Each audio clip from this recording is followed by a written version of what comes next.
Ever since 2015, when the Tesla Model X SUV was released, every car manufacturer has tried to embody what they believe a luxury SUV should be. Audi's done it with the e-tron, and Mercedes has done it with the EQC. Where has BMW been? Well, today I'm going to answer that question. Introducing the BMW iX xDrive50.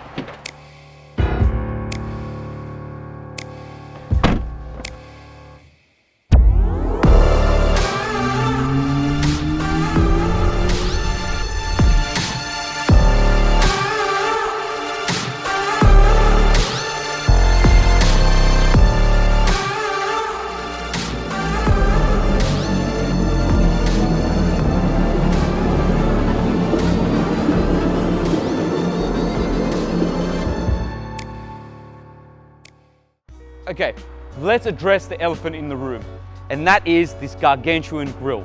But let's be honest, it's not the first time we've seen this grille. We've seen this on the M3 and the M4. And to be fair, that grew on me, and I'm sure it grew on you guys. So with looks that only a mother can love, that grille does serve a purpose. And that purpose is that it hides all the safety electronics of the car. And it has healing properties, just like Deadpool. But unlike Deadpool, it's actually useful. And what I'm saying is it's made out of polyurethane, which means if it does get scratched, if someone doesn't like your car and they scratch the front grille, it will heal itself. So talking about the overall front design of the car, I really like this bonnet. It really looks similar to the M4 and M3 with these aggressive bulges in the bonnet that lead into the grille. I think it makes it look really aggressive and sporty. Leading down to these headlights, the nice thin design with their laser lights complement that aggressive front bonnet and make this car look really aggressive and has some presence on the road when you're driving it. When we move down to the front bumper, it's got the sport pack, so that means it gets the more aggressive front bumper and actually has vents that serve a purpose.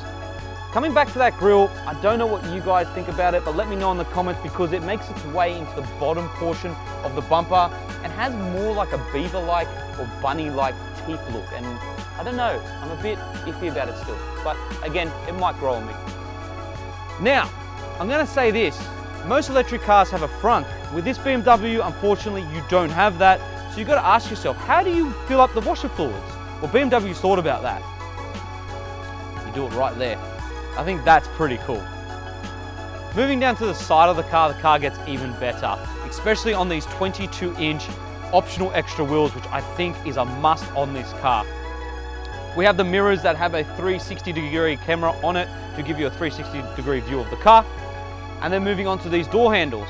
BMW has moved away from your traditional door handles and has actually integrated the door handles into the door. When you open it, you're represented with a frameless window, which I think looks really sporty and really cool. And then when you close the door, you have soft closed doors. How premium is that? Then we move towards the back end of the car, and from this angle, it just looks like a slammed X5. Don't forget, it's a pretty big car. It's got the same dimensions as an X5, but doesn't look like an X5 at all. Sorry guys, but we had to relocate. Today's weather in Australia is just hectic. So sorry about that, but let's not digress. Let's talk about the rear end, the best part of the car, I personally think. I love how the car tapers in at the back here with the sloping roofline and then finishing off with this spoiler. Then coming down to the lights, I love these rear headlights and how BMW has made them nice and thin. Just makes the back end look really aggressive. I love how the lights turn on like that when you open the car as well. Then we move to the bottom portion of the bumper. Where you normally find exhaust, BMW's gone away with that, obviously because it's electric, and they've added like a diffuser kind of thing. I don't know if it actually diffuses anything, but I understand why the designers have to do this. It gives the car a bit more character and presence, and I like it. The cool thing about the badge, which I'll mention, is that the actual badge pops out and cleans your camera at the rear here and allows for gunk and grime to be washed away very easily. There's also another camera at the front that pops out of the grille to clean that as well. I think that's a very, very innovative design, and good on you, BMW. Let's talk about boot capacity. So the BMW iX xDrive50 has a boot capacity of 500 litres. You can increase that to 1,750 litres by flicking two switches in the back here, which allow the back seats to fold down, which I think is pretty cool, which allows you to slide things right through. But after having the car for about a week, I've found out that there's three things that annoy me about the back. And that is Once you flick those switches, it would be cool if you could flick them again, and then they come back up, but you can't do that, which is quite annoying. Another thing is this parcel shelf. Even though that it's premium, solid, and really, really nice, there's nowhere to store it. So you're left with either throwing it to the side or leaving it in the back there. And also, the rear quarter here, you'd think to yourself, why are there lights here? Isn't there lights on the boot? Well, BMW's integrated those lights into the boot, which looks cool, but it also means you cut out more space from what you could usually have for boot capacity, and now you have to put lights in the back here for safety reasons when you're on the side of the road, which is quite annoying as well. But one interesting thing, and which you'll notice right here, is that most of the car is made out of carbon fiber, which is pretty cool.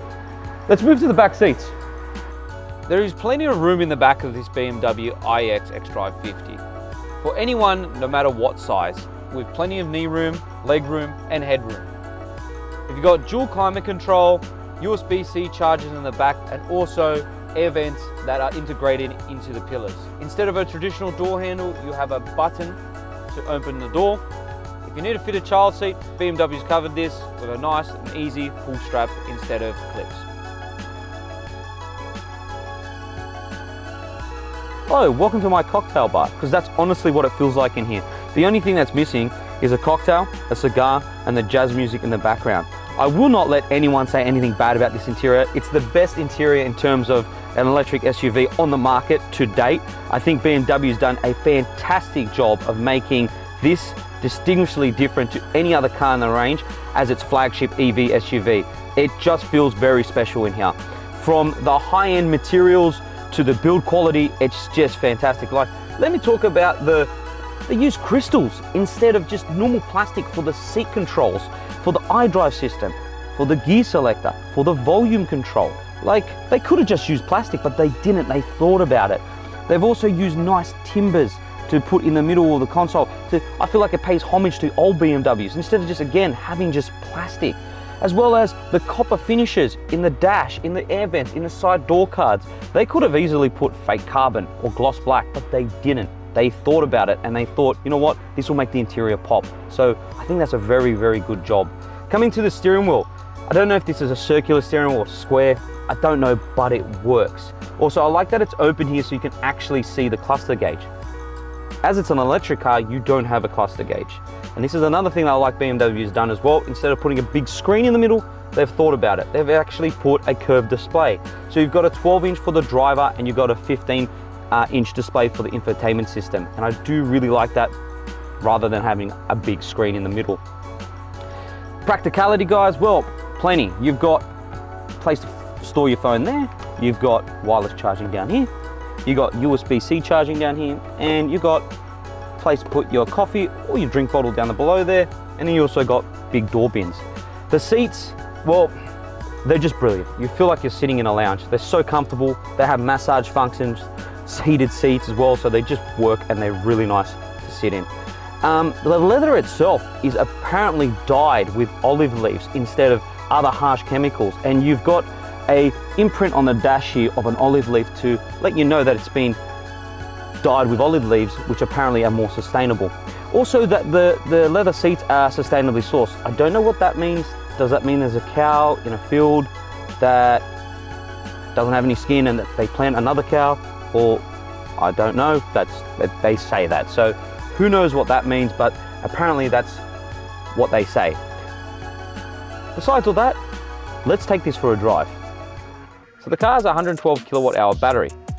What does that translate into? Well, 385 kilowatts, 765 Newton meters of torque. Sending all that power to a BMW xDrive all drive system with an electric motor at the front and an electric motor at the rear. How do we put it into the most aggressive mode? Well, easily. We put modes. We go into sport. Everything glows red. Let's see what this car can do 0 to 100 in. All about there.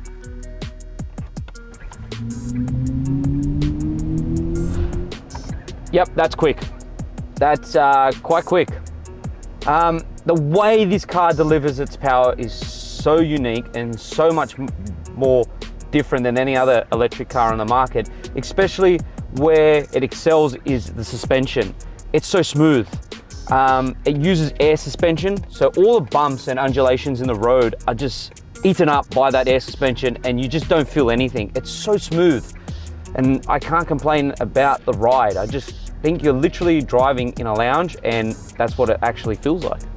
So you might ask yourself, the sound that the car produces sounds very familiar, right? Well, let's name a couple of movies that might trigger who you think came up with the sounds. Batman, Interstellar. If you haven't guessed it already, it's Hans Zimmer. Hans Zimmer was the person responsible for the noises the BMW iX xDrive50 makes. And you know what? They sound fantastic. Sounds like you're in a space shuttle. So you got to remember with this BMW as well, it's a completely new platform. It's not based on any existing platforms, so it is completely new from the ground up. And that means it's a completely flat floor inside because there's no need for a tunnel for your gearbox or your drivetrain, which is really useful for practicality in terms of storing. In terms of the infotainment system, well, you have gesture control to turn up the stereo, which has a Harman Kardon sound system, which is quite nice. You can also do touchscreen, which is really easy. You can use the iDrive system, or you can use the BMW voice control, which doesn't work all the time. You also got Apple CarPlay and Android Auto, and you've also got an electronic chromatic sunroof, which means by the flick of a switch, you can turn it from frosted to clear, which is really, really nice. But the one thing that irritates me is that when you want to change the climate control, you have to physically go through a couple of settings. So you actually have to hit the climate menu to turn up the aircon, and then to go back to your normal screen, you have to hit the climate control button. Look, it's not the worst thing in the world. I'd probably get used to it, but I would rather have physical buttons down the bottom. I don't know why they keep doing this. They're trying to make everything minimalistic by putting everything to the info. I wouldn't do it. I'd rather physical buttons, but I get it. I understand the reasoning behind it, and I could just get used to it at the end of the day. Okay, now we're going to test out the turning circle. So this BMW is fitted with rear wheel steering. We're in a quiet street. I'm going to try to do a turnaround in a full lock. I don't think it's going to happen, but fingers crossed. Let's try it out. So no one's coming. Okay, so I'm going to turn, and no, not going to happen. Look, the car is a big car after all, so can't expect that to always be the case, but it does move pretty well for the size that it is. Okay, so drivability, guys. So it is a BMW after all, so they've thought about that, and I said now the BMW voice controls come on, and it's going to probably ask me a billion questions. Sorry about that. So yeah, like I was saying, it sends most of the power to the rear wheels, which makes it a bit more driver focused, and you expect that from BMW. But it does weigh 2.5 tons, so don't expect it to feel like an M3 or an M4. But it still does give you a response in the steering. In the sport mode, it feels direct, it feels sporty, and there's a bit of weight to the steering. So I do like that about it, and it does give you that feedback, and it feels good. It feels direct. The range. Now, BMW claim a 620 kilometer range. Realistically, I think you're going to get something around about 540, 580. That's what I'm probably getting about 580. Could you try once again? No, I don't want to try once again. Please try again. Or say, I didn't quite understand you again. It knows that I'm talking about it, see? So I'm sorry about that. But like I was saying, you'd expect a range of around about 540 or 580. That's what I'm saying. 620 mostly would be, I would think, highway miles. But besides that, I think it's a great car to live with day to day, and I can't complain about it. All right, so we're about to just recharge the car. And one cool thing about this car, which I really like, is it's got a 360-degree camera. And the car that's on the 360-degree camera is the same color as the car that you bought. So in this case, it's the charcoal gray, which hat off to BMW for doing that and not just making it some random color. So let's recharge. So we're charging now. So the BMW iX xDrive50 has an AC and DC charging. If you have a fast charger near you, you can charge up to 100 kilometers of range in about 21 minutes. If you have a wall box at home, you're looking at 1.5 hours or 1 hour and 40 minutes, which isn't too bad. The annoying thing is that finding these fast chargers in Australia is quite hard. There's not a lot of them around, and that's an issue. But I guess over time, more people buying electric cars, they won't be such of an issue after all. So since the car is fully charged, let's talk about the regen braking. Now, regen braking, what it practically means is when you come to an intersection, all you have to do is take your foot off the accelerator and the car will come to a standstill, or it will stop, okay? And with the energy that's been used for braking, it will then store in the battery for later use. Now, in the Beamer, it's called B mode, and it's either on or off, which is quite frustrating because in most other electric cars, you have different modes of it, which you can choose the severity of how much it brakes. So I wish this Beamer had it, but it doesn't. It's not the biggest issue in the world. All right, so you're probably wondering, Sal, why haven't you mentioned the price of the car? Well, I wanted you guys to fall in love with the car before even mentioning the price. Now, you got to remember, you get a lot of car for what you're paying for in terms of the texture and the quality of the leather, from the safety features that the car comes with, such as radar, cruise control, lane keeping assist, blind spot monitoring, and all the other bells and whistles that you would expect on such a high-end car. So what is the price tag? Well, that price tag is $169,000. On this car, $176,000. And I really think it's worth that much. Now, if you recall at the start of the video, I did say that it has looks that only a mother could love. And after owning this car, well, driving this car, wish I owned it. After driving this car for about a week, I feel like I am that mother. And on that note, guys, like and subscribe, and we'll see you soon.